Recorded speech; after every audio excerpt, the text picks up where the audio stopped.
नमस्कार दर्शकों, मैं तुषार दर्शन में आप सभी का हार्दिक स्वागत करता हूं। आज हम बात करेंगे राजस्थान के बूंदी शहर की। यहाँ पर श्री बड़ा राम द्वारा गौशाला के अंदर आज हम आए हैं। तो आप यहाँ पर देख सकते हैं काफी संख्या में यहाँ पर गाय मौजूद है। तो आप यहाँ पर देख सकते हैं कि काफी संख्या में यहाँ पर गाय मौजूद है। लेकिन समस्या ये है कि यहाँ पर 250 के समथिंग यहाँ पर इनकी व्यवस्था है, परंतु यहाँ पर जो गाय है प्रेजेंट टाइम पे वो 700 के आसपास है। अब समस्या ये आ रही है कि इनके चारे के लिए हरे चारे की आवश्यकता है, जो कि काफी इनके हेल्थ पर प्रभाव डालता है। अगर इनके लिए हरे चारे की व्यवस्था कर दी जाए तो यहाँ पर काफी संख्या में यहाँ पर गायों में अच्छे से यहाँ पर व्यवस्था की जा सकती है।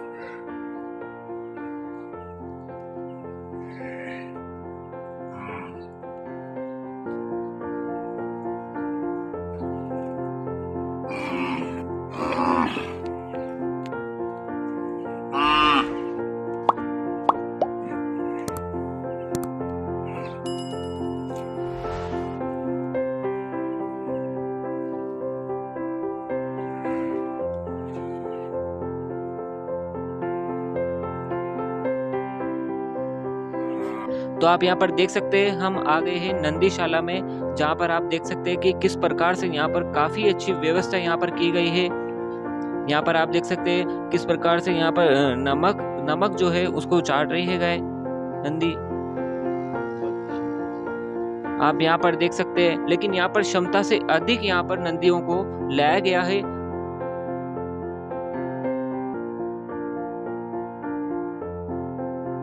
जैसा कि आप हमारे पीछे का दृश्य देख सकते हैं, ये जो आप नंदी देख रहे हैं ये राजस्थान के बूंदी शहर के प्रमुख मार्गों से इनको लाया गया है और नगर परिषद द्वारा इनको यहाँ पर छोड़ दिया गया है। इनको छोड़ तो यहाँ पर दिया है, परंतु इनके व्यवस्था करने के लिए कोई भी चीज यहाँ पर उपलब्ध नहीं है। यहाँ पर जो भी व्यवस्था है वो यहाँ पर गौशाला समिति है उनके द्वारा ही की जा रही है, परंतु नगर परिषद द्वारा किसी भी प्रकार की कोई सहायता यहाँ पर नहीं की जा रही है। उन्होंने बस यहाँ पर लाके छोड़ दिया है। आप देख सकते हैं यहाँ पर। तो आप यहाँ पर देख सकते हैं ये है गायों का दूसरा बाड़ा यहीं पर। तो आप यहाँ पर देख सकते हैं किस प्रकार से यहाँ पर गाय है काफी सारी संख्या में। क्षमता से अधिक यहाँ पर गायों को रखा गया है। यहाँ पर काफी संख्या में यहाँ पर देख सकते हैं आप कितनी सारी यहाँ पर गाय है। समस्या इनके रहने की नहीं है, समस्या इनके खाने पीने की भी है। अगर इनको समय पर हरा चारा नहीं मिलेगा तो इनकी हेल्थ डाउन होती जाएगी। आप यहाँ पर देख सकते हैं कि गायों के लिए यहाँ पर किस प्रकार से यहाँ पर भूसे की व्यवस्था की गई है। आप यहाँ पर देख सकते हैं कि यहाँ पर काफी संख्या में यहाँ पर भूसा तो है, परंतु इससे कुछ नहीं होगा गायों के लिए। और हरा चारा काफी ज्यादा महत्वपूर्ण है। अगर हरा चारा नहीं होगा तो उनकी हेल्थ में दिक्कत आएगी, समस्या आएगी। तो इसलिए हरा चारा सरकार से यही निवेदन है कि गायों के लिए हरा चारा भी यहाँ पर मंगवाया जाए, ताकि यहाँ पर कोई भी उनको समस्या नहीं हो। जैसा कि आप यहाँ पर मेरे पीछे दृश्य देख रहे हैं कि काफी संख्या में यहाँ पर गाय भी मौजूद है। और उधर जो पीछे एक और बाड़ा बनाया गया है जिसके अंदर नंदियों को रखा गया है, तो नंदियां भी भराव से ज्यादा संख्या में यहाँ पर है। तो अब यही है कि एक बूंदी के अंदर एक नंदीशाला का भी निर्माण कराया जाना आवश्यक है, जिससे कि यहाँ पर नंदीशालाओं के लिए नंदियों को काफी अच्छी तरीके से यहाँ पर रखा जा सके, उनको किसी भी प्रकार की समस्या का सामना ना ही करना पड़े। और शहरों में जो बीच बीच में सड़कों पर नंदी बैठ जाती है तो वो भी वहां पर खतरा कम होगा, एक्सीडेंट कम होंगे, काफी सारे खतरों से यहाँ पर बचा सकता है। और नंदियों पर और गायों पर भी उनको अच्छे से व्यवस्था की जा सकती है, पालन पोषण किया जा सकता है। तो हमारे साथ में इस गौशाला के सचिव है जो हमारे साथ में है जी। तो क्या कहना चाहेंगे आज आप? ये सर पूर्व जिला कलेक्टर आशुतोष जी गुप्त जो थे बूंदी में, और 2001-2 के आसपास जब अकाल पड़ा था तो उस वक्त हमने यहाँ शहर के रजत गृह के पास में अस्थायी रूप से गौशाला स्थापित की थी। उन्होंने हमारे कार्य से प्रभावित होकर महाराज को ये आग्रह किया कि आप गायों की सेवा अच्छी कर रहे हैं तो हम आपको गौशाला के लिए शहर के समीप ही एक जगह उपलब्ध करा देते हैं। तो वो जगह उन्होंने 2002 में हमें यहाँ उपलब्ध करवाई। सभी शहरवासियों का इसमें पूर्ण सहयोग रहा उस वक्त, और आज भी शहरवासियों का पूर्ण सहयोग है। यहाँ पर 12 बीघा और कुछ बिस्वा के आसपास सरकार ने हमें जगह उपलब्ध कराई। और उस वक्त जो सरकार के और हमारे बीच में जो पत्र व्यवहार हुआ था, उसमें ये था कि भी जो नॉर्म्स हैं उस नॉर्म्स के हिसाब से यहाँ 250 गौवंश रखे जा सकते हैं। इस तरह का हमें प्रशासनिक एक लेटर दिया गया और लीज पर ये ज़मीन दी गई। और लीज हर वक्त हर साल जो लीज जमा होती है वो लीज लगातार हम जमा करते आ रहे हैं। और आज की तारीख में आप देख ही रहे हैं कि कितने पशुओं की हम व्यवस्था कर रहे हैं। जिस तरह से आपने बताया कि आपने ये ज़मीन लीज़ पर ली और आप इसका हर टाइम पे भुगतान भी करते हुए आ रहे हैं और 250 पशु का यहाँ पर आपने बताया कि यहाँ पर रहने के लिए कर रखी व्यवस्था, और तो अभी कितनी है यहाँ पर? नहीं, व्यवस्था तो हमने 250 से भी ज़्यादा कर रखी है, क्योंकि प्रशासन की तरफ से भी हमें कई बार इस तरह की स्थितियाँ पैदा हो जाती है कि शहर में आवारा पशु घूमते और पाए जाते हैं, दुर्घटनाएं होती है शहर में। तो जिला प्रशासन की तरफ से भी हमें सहयोग मिलता है और जिला प्रशासन की तरफ से हमें ये भी कहा जाता है कि साहब ये एक्सीडेंट्स हो रहे हैं और आवारा पशु हैं। नगर परिषद वाले भी हम लोगों से बात करके और समय समय पर आवारा पशुओं को हम लेते भी हैं। लेकिन चूँकि क्षमता जो है ज़मीन के हिसाब से और नॉर्म्स के हिसाब से कि भाई एक कमरा है, एक कमरे में 2 व्यक्ति रह सकते हैं या 4 व्यक्ति रह सकते हैं मैक्सिमम। और उसमें ये कह दिया जाए कि आपको एक कमरा और एक कमरे में आपको 10 व्यक्ति को रखना है, तो वो उनके लिए मतलब उनके टॉयलेट्स की भी परेशानी होगी, उनको सोने की भी परेशानी होगी। हर व्यक्ति का अलग-अलग टाइमिंग होता है। अपने कार्य क्षेत्र में जो जाएगा उसका टाइमिंग भी अलग होता है, डिस्टर्बेंस तो होता ही है। तो ज़रूरत से ज़्यादा यदि कोई मान लो कोई सी भी चीज़ हो, ज़रूरत से ज़्यादा यदि आप उसमें इन्वॉल्व कर रहे हैं चीज़ को, तो परेशानियाँ तो होती है। तो अभी प्रेज़ेंट टाइम पे यहाँ पर गाय और नंदी कितनी है? प्रेजेंट टाइम में करीब 700 साढ़े 700 के आसपास जानवर हैं हमारे पास में। तो अभी जैसा कि आपने बताया यहाँ पर 250 की तो यहाँ पर है ही सारी क्षमता यहाँ पर, लेकिन 800 साढ़े 700 की यहाँ पर हो रहे हैं, तो कौन छोड़ रहा है इनको यहाँ पर? इतने इतने क्यों छोड़ रहे हैं ये? नहीं, छोड़ने का तो सब यूँ है कि जैसे मान लो अभी इस वक्त जो है गेहूं की फसल कट चुकी है, तो जानवर चराई के लिए जाते हैं। तो चराई के लिए जानवर यदि जो कोई जाता है और वो जानवर गांव वालों के ही हैं, ये सब के सब जितने भी हैं, ऐसा तो है ही नहीं कि भाई कहीं यहाँ आसपास से कहीं से पैदा हो गए। मेरे मेरे पास मान लो 4 गाय थी किसी ज़माने में, और आज मैंने ये देखा कि भाई ठीक है कि साहब एक गाय जो दूध दे रही है उस गाय को तो मैंने रख लिया और बाकी 3 गायें छोड़ दी। तो ये है आपकी और हमारी सभी की गायें हैं। और जब चराई पे जब जानवर जाता है ना, तो उसके बाद में वो हो सकता है कि वो उसके मालिक के एरिया में गया हो, तो वो अपने पुरानी जो जगह कोई भी होगी, तो आप आपके पुराने किसी गांव में भी जाओगे तो सोचते हो कि यार 2 दिन ठहर जाएं यहाँ पर, 4 दिन ठहर जाएं। तो वो पशु क्या होता है कि वो वहीं भी रुक जाते हैं। कई बार रात को जैसे रुक गया पशु, और हो सकता है कि कल आए तो 2 को साथ में भी लेके आ जाए। तो जो पशु जो है, पशु इस वक्त जब चराई पे जाते हैं ना, उस वक्त फ्लक्चुएशन तो होता रहता है। हो सकता है कि आज 800 भी जानवर हो, कल हो सकता है कि 700 भी जानवर रह जाए। तो ये करीब करीब 3 महीने के आसपास मतलब मार्च एंड में करीब करीब कंबाइन से गेहूँ कट जाते हैं इस एरिया में। तो मार्च एंड से लेके और करीब करीब मई तक कई खेतों में, क्योंकि ये जो पराल और ये जो इसका जो भूसा होता है कंबाइन हार्वेस्टर वाला, तो ये तो लोग बाग काटते हैं और जला भी देते हैं। तो जब जल जाएगा तो उसके बाद में जाना बंद हो जाएगा इनका। ये इस टाइम करीब करीब हमारे लिए एक तरह से ये जो महीना 1.5 महीना 2 महीना जो है, ये एक तरह से फ्री का चारा है। पशु जाता है चराई पे, आदमी लेके जाते हैं और शाम को लेके आ जाते हैं। यहाँ पानी की पर्याप्त व्यवस्था है। मतलब फैसिलिटीज़ हमने जो है ना, वो फैसिलिटीज़ तो सरकार ने तो हमें कह रखा है 250, फैसिलिटीज़ हमारे पास 250 से ज़्यादा की है। गोडाउन्स जो हैं चारे के, वो भी हमारे पास कैपेसिटी से ज़्यादा हैं। मतलब जितने जानवरों की ज़रूरत है ना, उससे ज़्यादा है गोदाउन्स भी रखे हुए। आप देख रहे हो, मतलब ये अक्टूबर के महीने का है ये, मतलब जो पराल जो है।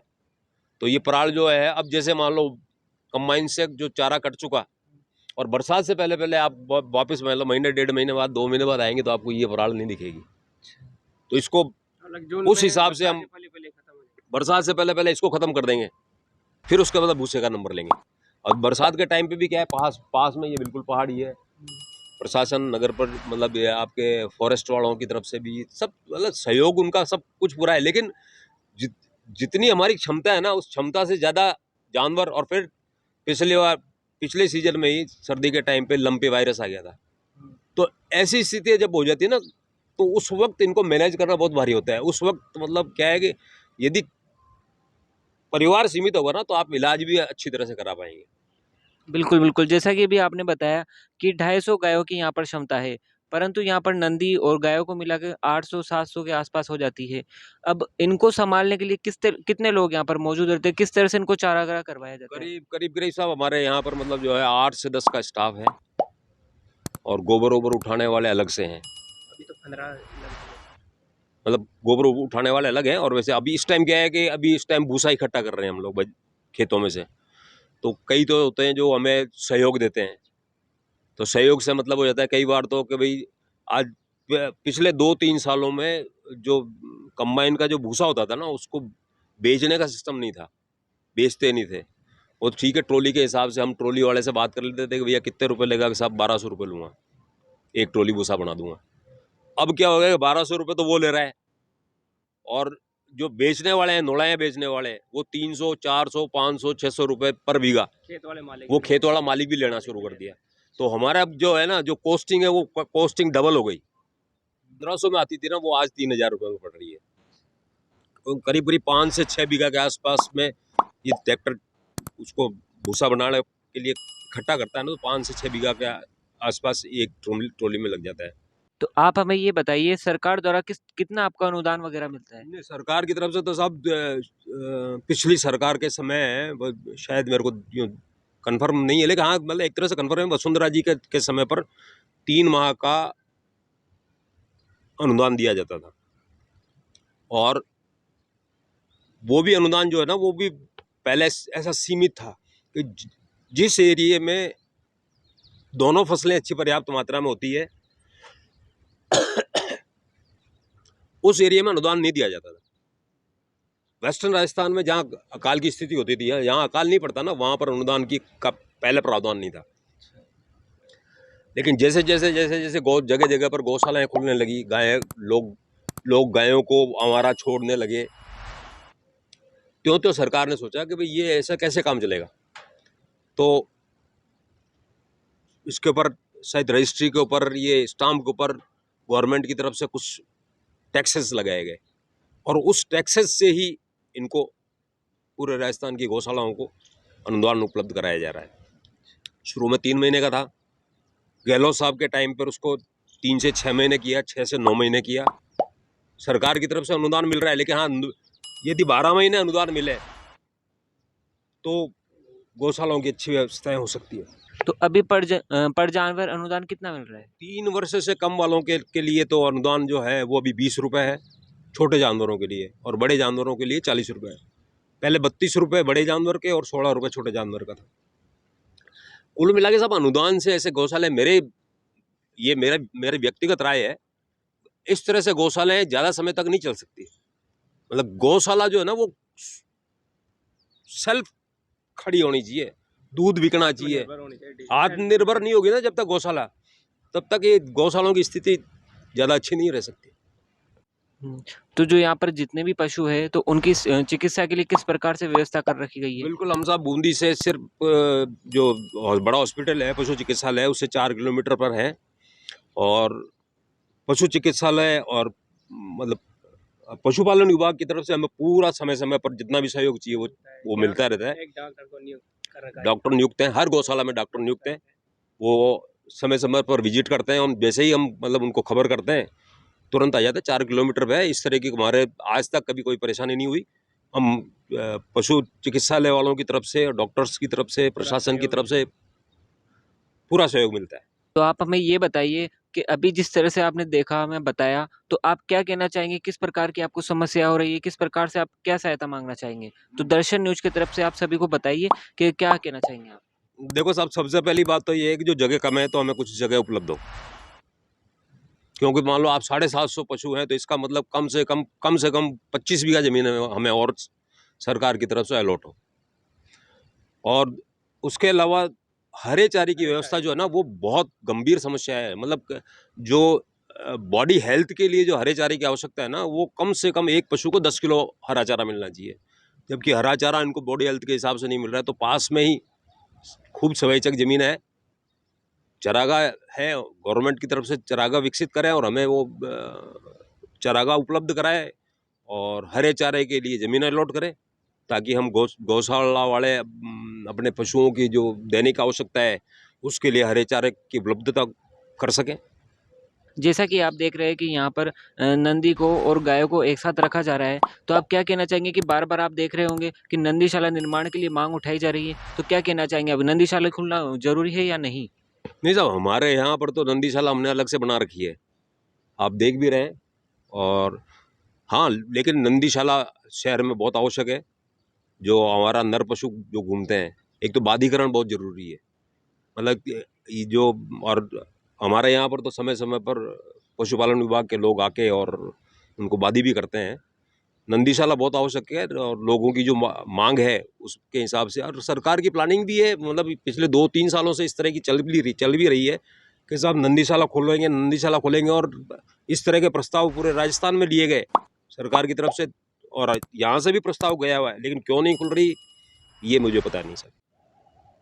तो जाना भी जैसा कि आपने किस प्रकार से यहाँ पर समस्या है, तो इनकी समस्या को जल्दी से जल्दी सुलझाया जाए। तो इसी तरह और खबर जानने के लिए जुड़े रहिए दर्शन न्यूज़ के साथ, जो है आपका अपना विश्वास।